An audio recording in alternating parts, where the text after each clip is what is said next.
दोस्तों, लखनऊ अग्निकांड के बाद एक वीडियो फेसबुक पर आजकल देखने को मिल रहा है, जिसमें अग्निशमन विभाग का एक कर्मचारी अपने ही उच्च अधिकारी के भ्रष्टाचार की पोल खोल रहा है। लेकिन शर्म की बात यह है कि सरकार को ये सब न तो दिखाई देता है और न ही सुनाई देता है। तो लीजिए पहले देखिए ये वीडियो, फिर हम आगे बात करते हैं।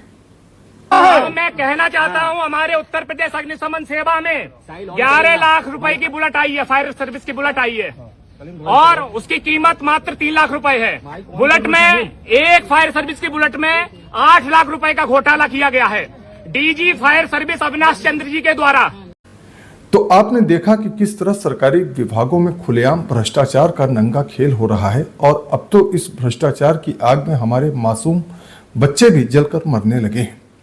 इसी सिस्टम से तंग आकर अभी बिहार में भरत तिवारी ने आवाज उठाई, तो उसके साथ जो हुआ आज वो सब हमारे सामने है। और अब लखनऊ में ये अग्निकांड, आपको याद होगा मित्रों कि कुछ महीने पहले ही उत्तर प्रदेश के पुलिस विभाग के एक सिपाही ने किस तरह अपने पुलिस विभाग में चल रहे भ्रष्टाचार की बात वीडियो बनाकर सबको बताई थी। लेकिन उसके आरोपों की अभी जांच पूरी होने की कोई खबर नहीं है। दोस्तों, आज हम बात कर रहे हैं लखनऊ में हुई उस दर्दनाक अग्निकांड की, जिसने कई परिवारों को हमेशा के लिए गम दे दिया। लेकिन मित्रों, सवाल सिर्फ इतना ही नहीं है कि आग कैसे लगी। असली सवाल तो यह है कि आखिर हर बड़े हादसे के बाद भ्रष्टाचार और लापरवाही की कहानी क्यों सामने आती है। जब भी कोई इमारत आग की चपेट में आती है तब प्रशासन जागता है, जब लोग मर जाते हैं तब फायर सेफ्टी की जांच शुरू होती है, जब परिवार उजड़ जाते हैं तब नोटिस जारी किए जाते हैं। लेकिन क्या यह सब पहले नहीं होना चाहिए था? दोस्तों, हमारे देश में नियमों की कोई कमी नहीं है। बिल्डिंग बनाने के नियम है, कानून है, फायर सेफ्टी के भी नियम है, आपातकालीन निकास के नियम बनाए गए हैं। लेकिन समस्या नियमों की नहीं है, उनके पालन करने की है। कई बार देखने में आता है कि जिन इमारतों में फायर एनओसी नहीं होती वहां भी कारोबार धड़ल्ले से चलता रहता है। कई बार तो निरीक्षण केवल कागजों पर हो जाते हैं, कई बार रिश्वत के दम पर खामियां छिपा दी जाती हैं और फिर एक दिन एक चिंगारी उठती है और उसके साथ कई जिंदगियां खत्म हो जाती हैं। लखनऊ की यह घटना भी हमें यही सोचने पर मजबूर करती है कि यदि सुरक्षा मानकों का पूरी ईमानदारी से पालन किया गया होता तो शायद नुकसान इतना बड़ा नहीं होता, इतनी जानें नहीं जाती। सबसे दुखद बात यह है कि हादसे के बाद हर कोई जिम्मेदारी एक दूसरे पर डालने लगता है।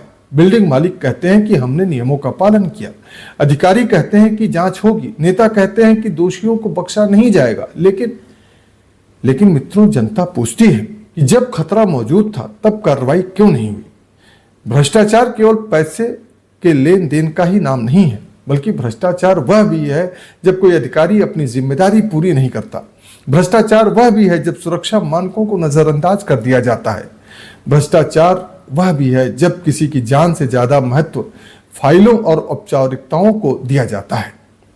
हर बड़े हादसे के बाद जांच समिति बनती है, रिपोर्ट आती है, कुछ समय तक बहस होती है, फिर मामला धीरे धीरे ठंडा पड़ जाता है। लेकिन जिन परिवारों ने अपने प्रियजनों को खोया है उनके लिए यह हादसा कभी पुराना नहीं होता। आज जरूरत है कि केवल दोषियों की पहचान ही ना हो, बल्कि ऐसी व्यवस्था बनाई जाए जिसमें नियमों का पालन मजबूरी नहीं बल्कि जिम्मेदारी बने। फायर सेफ्टी ऑडिट नियमित रूप से हो, निरीक्षण पूरी पारदर्शिता से हो, दोषी अधिकारियों और जिम्मेदार लोगों पर सख्त कार्रवाई हो। और सबसे महत्वपूर्ण बात यह कि हादसे के बाद नहीं, ये सब हादसे से पहले कार्रवाई होना चाहिए, क्योंकि किसी भी सभ्य समाज की पहचान उसके भाषणों से नहीं होती बल्कि नागरिकों की सुरक्षा से होती है। लखनऊ अग्निकांड हमें एक बार फिर याद दिलाता है कि आग सिर्फ इमारतों को नहीं जलाती, वह व्यवस्था की कमजोरियों और भ्रष्टाचार की परतों को भी उजागर कर देती है। सवाल यह है कि क्या हम इस हादसे से कोई सबक सीखेंगे या फिर अगले किसी दूसरे हादसे के बाद वही बयान, वही जांच और वही वादे दोहराए जाएंगे?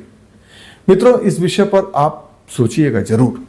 मैं लखनऊ अग्निकांड में भ्रष्टाचार की आग में जिंदा जलकर मृत बच्चों की आत्मा की शांति के लिए और उनके माता पिता को इस असीम दुख दर्द को बर्दाश्त करने के लिए ईश्वर से प्रार्थना करता हूं।